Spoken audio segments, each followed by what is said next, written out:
Buenas noches, bienvenidos, bienvenidas. Gracias por sintonizar La Ley de la Selva, como cada lunes por la noche, aquí en la pantalla de C5N. Ya saben, hasta las 0:30 su cita con la información, el análisis, las entrevistas. Hoy vamos a hablar en un ratito sobre la reforma laboral, sobre el peronismo, sobre eso que está agitando el oficialismo de la ultraderecha, sobre un reseteo de las relaciones laborales. Lo vamos a conversar con Abel Furlan, el secretario general de la UOM. ¿Es en sepia el sindicalismo? ¿La UOM es aquella de los 70?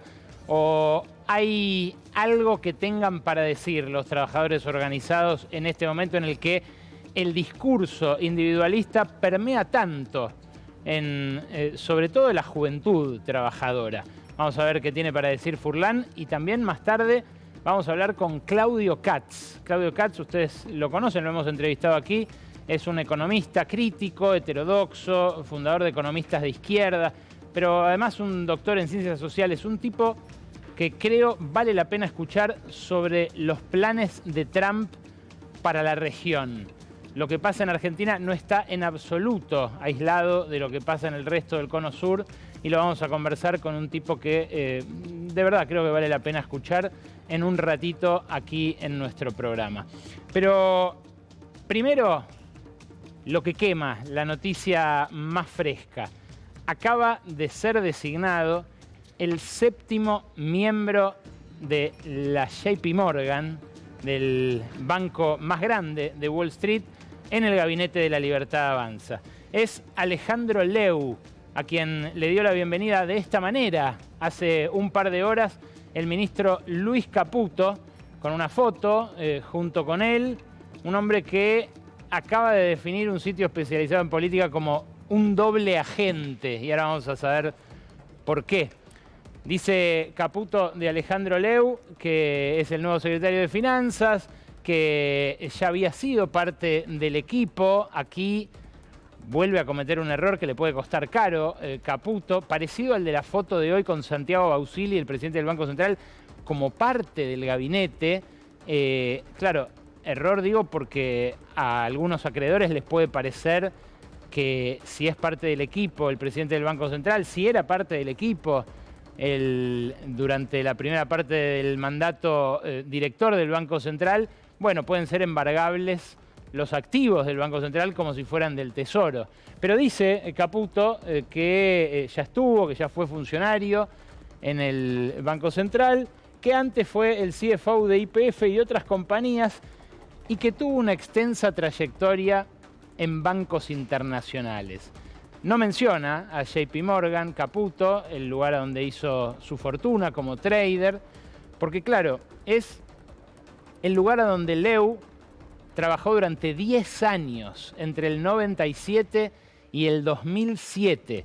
Primero como analista de crédito en Nueva York, luego como socio para mercados de deuda latinoamericana, luego como vicepresidente para mercados emergentes, fíjense ustedes qué cargos, y luego como vicepresidente de la filial en Buenos Aires. Con él, decía, ya son 7 los ex JP Morgan que integran el gabinete: el propio Caputo, Bausili, o sea, presidente del Banco Central, ministro de Economía, el canciller Pablo Quirno, el vicepresidente del Banco Central, Vladimir Berning, el viceministro de Economía, José Luis Daza, el chileno, Demian Reidel, el estratega de inteligencia artificial y temas nucleares, y ahora Alejandro Leu. Ya se había hecho viral esta foto de una cadena nacional de Javier Milei rodeado de 4 ex JP Morgan. Bueno, ahora han tenido cría. Ya son 7 y ahí están al frente no solo del equipo económico, sino de buena parte del gabinete. Claro, a Leu le dicen doble agente porque fue gerente financiero de YPF durante el peronismo. Terminó muy mal eso porque Guillermo Michel, un alfil de Sergio Massa, ahora electo diputado por Entre Ríos, le hizo un juicio por encontrarlo responsable del desabastecimiento de naftas previo al balotaje de 2023, donde Milei, entre otras cosas, contó con esa ayudita para ser electo. Era un caos, no se conseguía nafta, YPF tenía colgadas las mangueras en un montón de estaciones de servicio durante la semana previa a votar, y ahí estaba Leu, a quien, como les digo, acusaron de trabajar para el enemigo. Es una buena lección que podría aprender el peronismo, ahora que está hablando tanto de traer gente de los mercados, de mostrarse amigable con Wall Street. Bueno, a veces pasa eso cuando uno se muestra demasiado amigable con Wall Street. Kirno, otro de los JP Morgan, recibió hoy las cartas credenciales del nuevo embajador de los Estados Unidos, Peter Lamelas, quien aparece aquí entregándoselas justamente. Peter Lamelas, un amigo de Donald Trump, uno de los artífices, de los orfebres del apoyo inédito del Tesoro estadounidense a Milei para que ganara las elecciones. Un apoyo que además el propio Trump, el propio secretario del Tesoro, dijo era condicional a que la Libertad Avanza ganara las elecciones. Bueno, les fue bien a ambos. Aquí está la foto que plasma de alguna manera ese triunfo. Y Peter Lamelas ahora se va a abocar a lo que ya dijo que iba a hacer, que es a visitar uno por uno a los gobernadores para aventar cualquier influencia de empresas chinas en las provincias que obviamente son las propietarias por la Constitución de los recursos naturales en sus territorios. Hay un hombre que aterrizó en Buenos Aires justo antes de las elecciones, que fue el jefe de todos ellos, el jefe de los 7 JP Morgan que integran hoy el gobierno argentino. Es increíble, pero estamos hablando de un gabinete offshore prácticamente. Y el jefe de todos ellos es Jamie Dimon. Jamie Dimon estuvo la semana previa a las elecciones aquí en la Argentina, aquí en Buenos Aires. Es un hombre que trabaja muy en tándem con Donald Trump, si bien en su momento estuvo con los demócratas, hoy todo Wall Street, todo Silicon Valley trabaja con Trump en la guerra geopolítica contra China. Y ahí se lo pudo ver a Jamie Dimon, no solo en la gala del Colón, esa gala hiper exclusiva, a la cual incluso muchos miembros del Círculo Rojo no pudieron acceder, a donde sí estuvo Macri, a donde sí hubo banqueros, donde hubo exministros, donde hubo gente muy, muy influyente, y también en el Museo de Arte Decorativo, donde se juntaron con Milei. En esta foto, también, fíjense, con Kirno, en aquel momento todavía no designado como canciller. Aquí está Facundo Gómez Minujín, el jefe de JP Morgan para la Argentina, también titular de la AmCham, de la Cámara de Comercio estadounidense. Ahí está Dimon, ahí está Javier Milei y ahí está Caputo, otro hijo directo de la banca Morgan. Es algo bastante evidente, bastante obsceno, no es algo que esté ocurriendo tras bambalinas, pero lo que sí ocurrió y pude averiguar en esta última semana es que Jamie Dimon en este encuentro y en la gala del Colón les dijo a los empresarios argentinos que estaban allí que su intención era la suya y la de Trump, que avance la reforma laboral en Argentina para que en el Cono Sur se vaya configurando un polo productivo que reemplace a China paulatinamente en la provisión de bienes de bajo valor agregado, no solo de materias primas, también industriales, a Estados Unidos. ¿Y por qué es importante esto? Bueno, porque se conecta justamente con la reforma laboral. Dimon y Trump, de vuelta, trabajando muy en tándem, lo que imaginan es que se vayan repatriando a lo que ellos consideran su patrio trasero algunas de las inversiones que las empresas estadounidenses han hecho en China.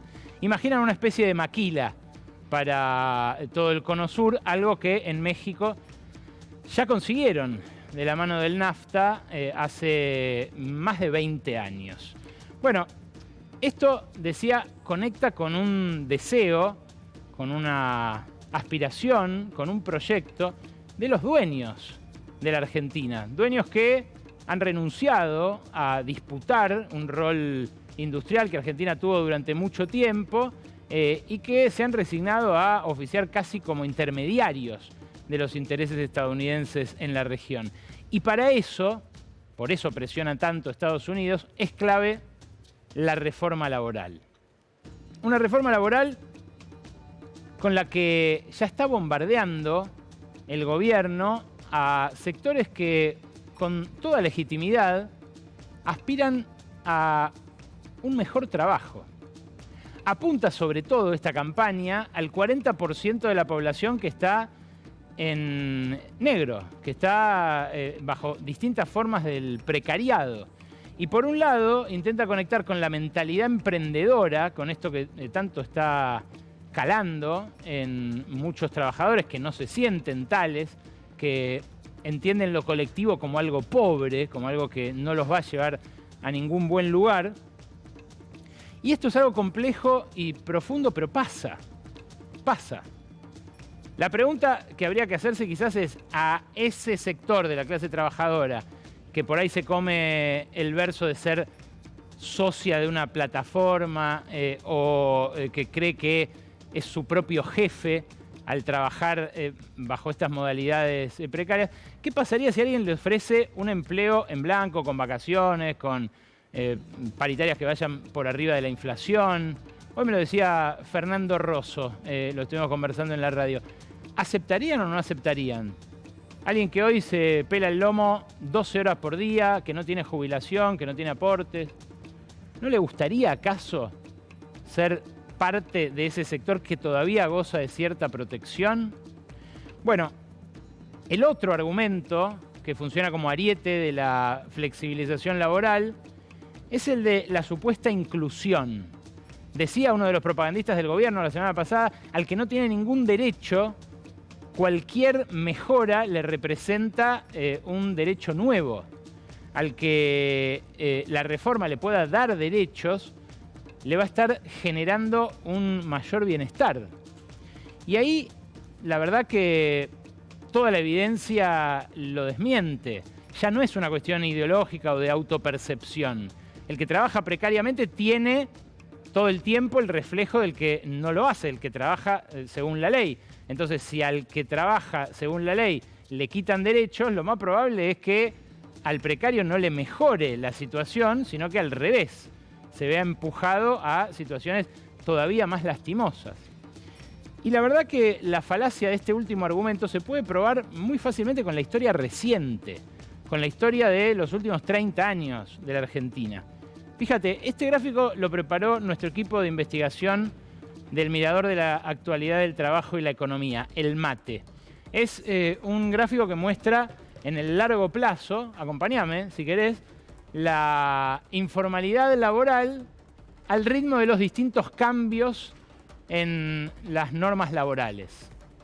Es interesante ver que a medida que se fue flexibilizando durante el menemismo las relaciones laborales, la informalidad creció. En el 91 se crea la Ley de Empleo que introduce ajustes por productividad, que frena la indexación de los salarios. Ahí estaba más o menos en 1/3 de la población.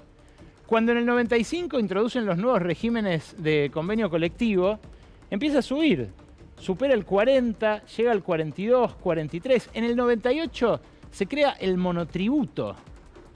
El monotributo, que hoy es la forma que tienen de ganarse el pan más de 1 millón de trabajadores, lo que hace es disparar la informalidad más arriba todavía, a casi el 50%.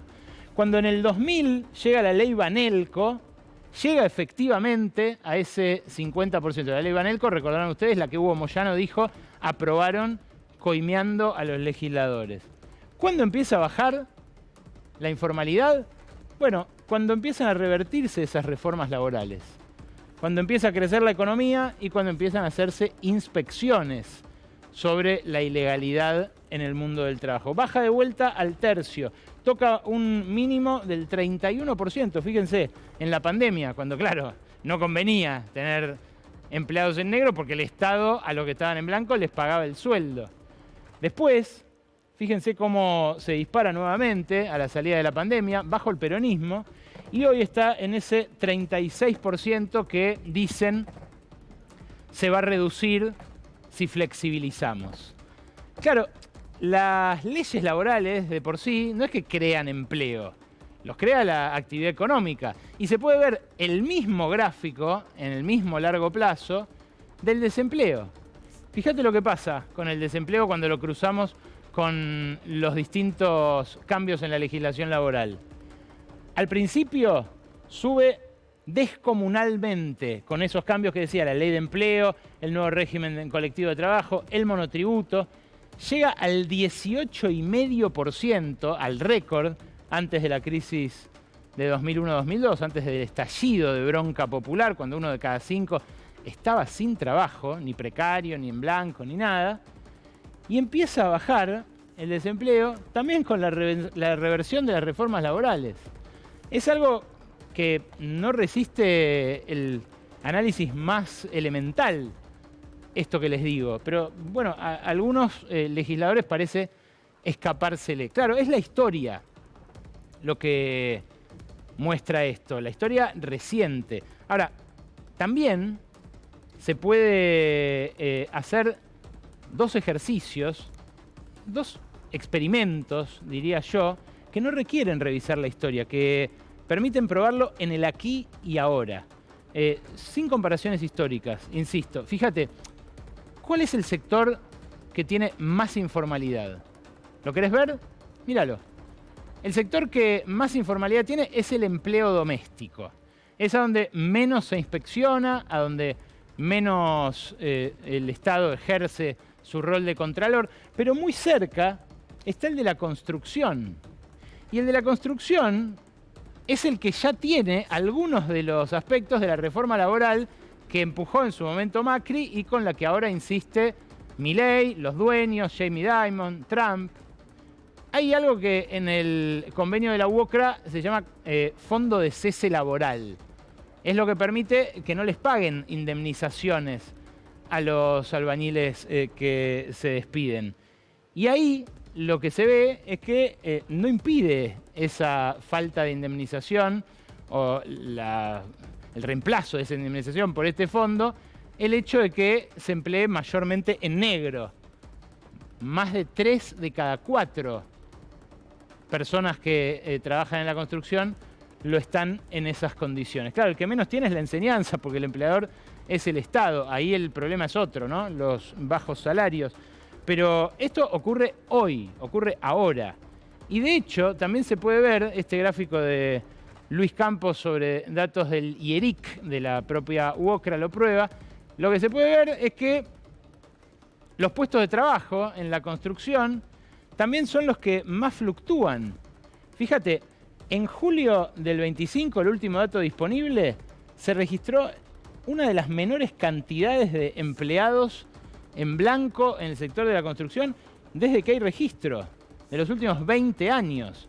Claro, hay un piso ahí en la pandemia también, en el 20, que es el momento de menor construcción, pero después vuelve a subir y no es que la flexibilidad que tienen los albañiles los inhibe del ciclo económico. Al revés, acentúa el ciclo económico.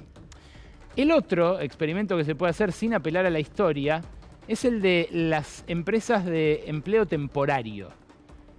Es marginal la cantidad de gente que trabaja en empresas de empleo temporario, son unas 60.000 personas en todo el país, pero permite pensar la flexibilización. Fíjate, este gráfico también del MATE muestra las horas mensuales por trabajador, por mes, obviamente, de los que trabajan en el empleo temporario. El promedio de 2023 había sido 133 horas en estos trabajadores. Con la caída de la actividad económica de este año, con la recesión, están trabajando 121 horas por mes, lo cual también es una forma de aproximarse a qué pasa cuando el empleo es use y tire. Cuando es use y tire, no solamente hay menos empleos cuando cae la economía, sino que trabajan menos horas esas personas que están bajo modalidades temporarias. ¿Qué pasaría si todos los empleos fueran así? Todo hace pensar que una reforma que agregue flexibilidad sería procíclica.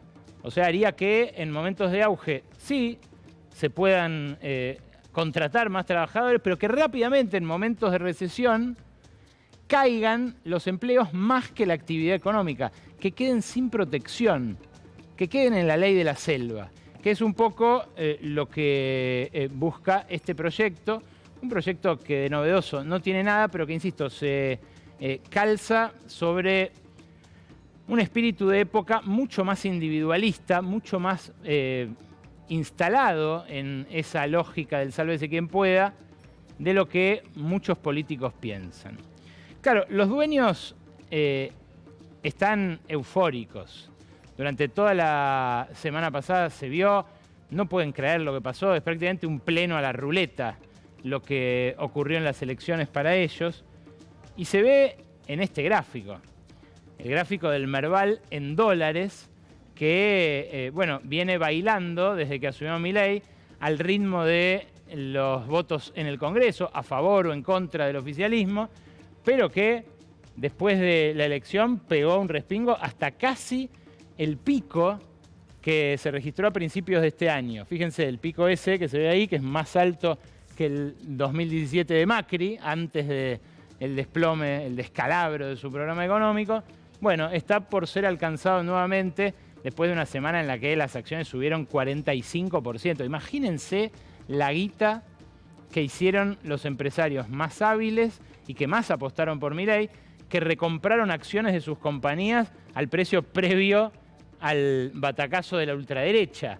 Hoy están, bueno, un 50% más ricos. Claro, después de ese triunfo oficialista, en medio de esta euforia, nadie habría dicho que iba a recrudecer la corrida cambiaria. Y sin embargo, la corrida sigue ahí.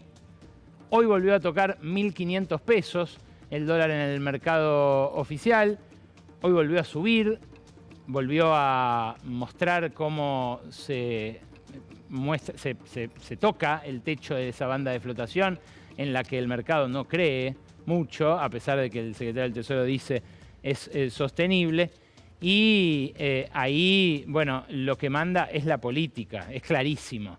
La compra de dólares de septiembre fue récord, fue la cobertura preelectoral de muchísima gente, casi 2 millones de personas que compraron dólares durante el mes. Y fíjate, ahí está el gráfico, eso es las compras netas de dólares desde que se abrió el cepo. Todos estos años fueron bajos, fueron con cepo. Acá está la mega compra del final de Mauricio Macri, 2019, 2018, 2019, cuando no había cepo. Luego el cepo plancha todo esto y acá lo que vemos es la disparada. En septiembre las personas humanas compraron billetes por 5.080 millones de dólares. Esta es la cifra más alta desde 2018. En agosto habían comprado 2.400, la mitad, 2.422 millones de dólares. Y desde el levantamiento parcial del cepo para las personas humanas, lo que se llevaron fueron 17.600 millones de dólares. O sea, más que los 14.000 que desembolsó el Fondo Monetario en el primer rescate, antes del Tesoro, el rescate del Fondo Monetario, que también vamos a tener que pagar en algún momento, que recibió Milei, también por orden de Trump, en abril. Si contamos también la adquisición de empresas de dólares y los giros a cuentas en el exterior, o sea, lo que se conoce como formación de activos externos o fuga, la cifra es más alta todavía. Septiembre, 6.577 millones de dólares. El récord desde 2002. Sí, escuchaste bien, desde 2002. Y el acumulado en el año asciende a 24.500 millones de dólares. Algo muy superior al desembolso del fondo, casi el doble, y que expone la fragilidad de este modelo, la falta de dólares. Una falta de dólares que intentó suplir el oficialismo con un subidón de las tasas de interés que resultan absolutamente abusivas, tanto para personas como para empresas. Estuve el fin de semana conversando con docentes fueguinos que le han reclamado a la provincia un plan de desendeudamiento. El 80% de los docentes de la provincia de Tierra del Fuego tienen deudas.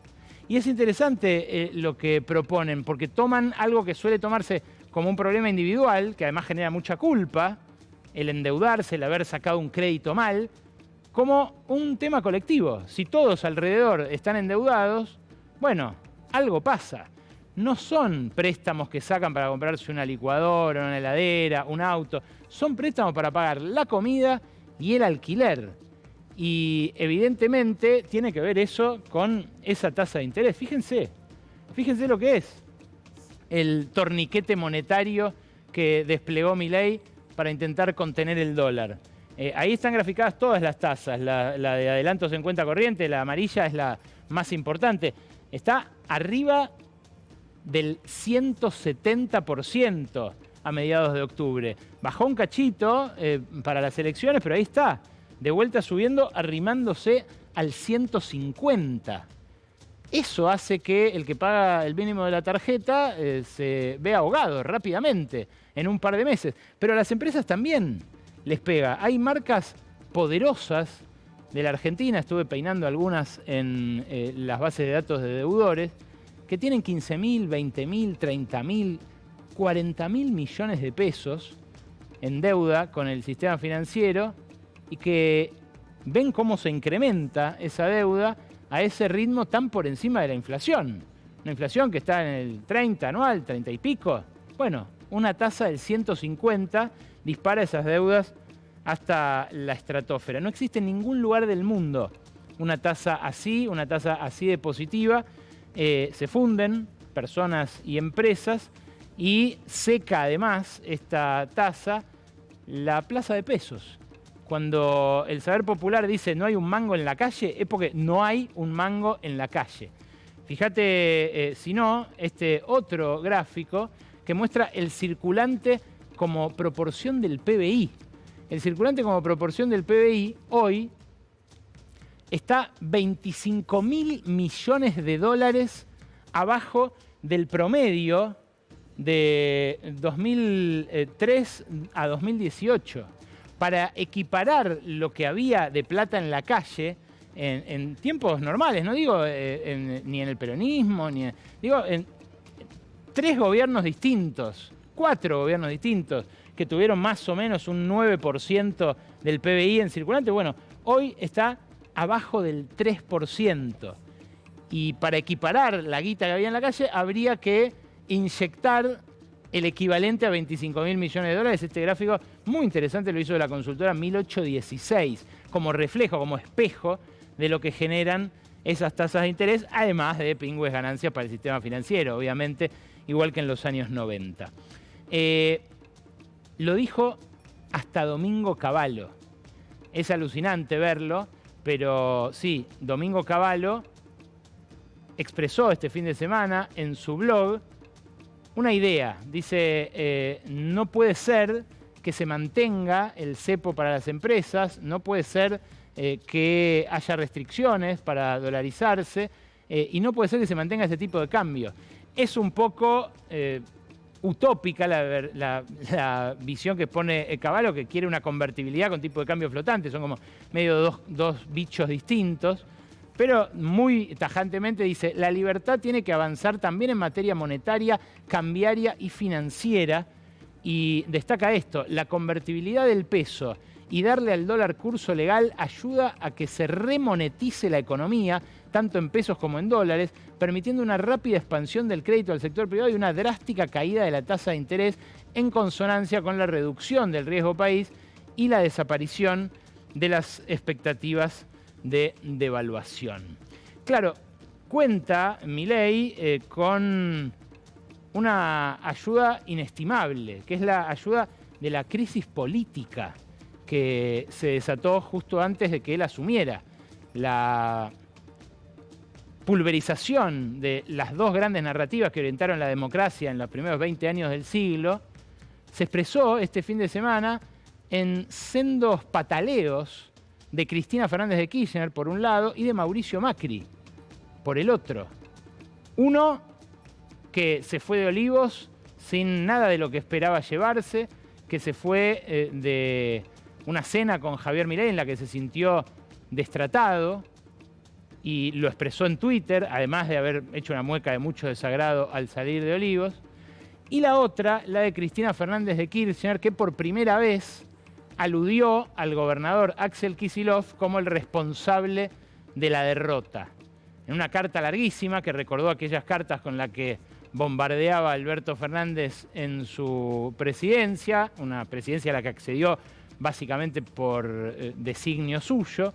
Bueno, le dice a Kicillof que nuevamente tomó una mala decisión al desdoblar las elecciones bonaerenses. Bueno, todo el argumento que venían exponiendo sus representantes, pero que ahora firmó de puño y letra la 2 veces expresidenta de los argentinos. Claro, es algo que a Milei y a Kicillof los deja con la rivalidad presente y futura, que los expone a los expresidentes como personas que no dejan crecer a quienes tienen debajo suyo o a quienes han funcionado de alguna manera como renovadores de sus ideas. Y esto a Milei obviamente le sirve porque esta ha sido una semana en la cual acomodó el gabinete en función del poder que ganó en las elecciones del 26. Claro, lo de Cavallo puede sintonizar con otro anhelo de un sector de los Estados Unidos, la dolarización. Hay un artículo del Financial Times que circuló mucho en estos últimos 2 días, donde habla este prestigioso diario conservador británico de que el gobierno de Donald Trump está extendiendo sus tentáculos monetarios para hacer que circule más el dólar en distintos territorios que consideran suyos. Dice textualmente: la Casa Blanca confirmó reuniones con expertos en dolarización, pero aclaró que no hay una decisión oficial. El gobierno de Donald Trump, según este artículo, evalúa promover la adopción del dólar como moneda oficial en otros países para frenar la influencia de China. Y Argentina, leo textual, encabeza la lista de posibles candidatos. Otra vez, acá, coinciden intereses. ¿Se acuerdan del grupo Nuestra Voz? Sí, ¿no? Era un grupo de WhatsApp de empresarios macristas que se organizaron como una especie de núcleo de poder en torno al gobierno de Cambiemos. Bueno, ese grupo, que incluye a los más importantes magnates de la Argentina, sigue existiendo, pero ahora tiene otro nombre. Se llama dolarización. Hay empresarios que lo dicen abiertamente. La semana pasada, Ricardo Torres, socio del Grupo Pampa, dijo: perdónenme, yo sé que esto no es mayoritario, pero para mí Argentina no puede tener una moneda. Tiene que adoptar el dólar como unidad de valor. Yo he estado trabajando en esto 40 años y la verdad que siempre, lo estoy glosando, pero casi exactamente, casi textualmente, siempre el problema fue pasar del peso al dólar, del dólar al peso y demás. Bueno, en ese grupo, dolarización, se exhiben los deseos de un sector del gran capital argentino que, como digo, coinciden con uno de los que cita el Financial Times, Steve Hanke, un economista dolarizador histórico, pero que pueden coincidir también con algunos en la administración Trump, quizás el secretario del Tesoro Scott Bessent. Es algo que vamos a ver con el correr del tiempo, pero que está conectado también con el reformateo del Gabinete Nacional. Les voy a regalar un último datito antes de ir a hablar con Abel Furlan, con el secretario general de la UOM, que descubrió nuestro equipo de investigación, el equipo de la Ley de la Selva. Es el dato de cuándo Diego Santilli, el flamante ministro del Interior, se integró al carina-menemismo. Nosotros tenemos el registro de todos los ingresos a la Quinta de Olivos y a la Casa Rosada, porque hemos hecho pedidos de acceso a la información que con demoras, con peros, con reticencias, terminaron entregando. Durante el día de ayer, cuando se confirmó que Santilli iba a ser el ministro del Interior de Milei, lo que nos preguntamos fue, ¿a quién va a responder? Claro, los que lo vieron moverse últimamente saben que estaba muy recostado en Karina Milei. Saben que exhumó su vieja relación con Lule Menem de cuando él era todavía militante del ala derecha del peronismo. Pero esta seguidilla de reuniones los va a sorprender. Vení, acompáñame. Al principio del año pasado, todavía Santilli se reunía con... Vení, a ver si llegamos hasta acá. Se reunía con las autoridades de todo el gobierno. Nicolás Posse en enero de 2024, Santiago Caputo en mayo de 2024, Guillermo Francos, el ahora expulsado para sufrimiento de Macri, también en marzo de 2024, Guillermo Francos de vuelta. Pero a partir de septiembre-octubre empieza a verse exclusivamente con Karina Milei y los Menem. Todas las reuniones que tiene Santilli de octubre para acá son con ellos. Se nota que hubo un cambio político exactamente en ese momento y sobre esto va a ampliar Lucía Isikoff en un ratito cuando trate la trastienda de los cambios en el gabinete. Son todos, el ingreso que tiene en junio de este año, en mayo de este año, en marzo de este año, antes en enero de este año, Lule Menem, Karina Milei, obviamente Martín Menem también en la Cámara de Diputados. En fin, ¿quién va a negociar ahora con los gobernadores? ¿Quién va a ser el orfebre de ese entendimiento político que quiere Trump, que quiere Peter Lamelas, que empuja a Jamie Dimon desde el mundo de las finanzas con los dueños del poder en las provincias?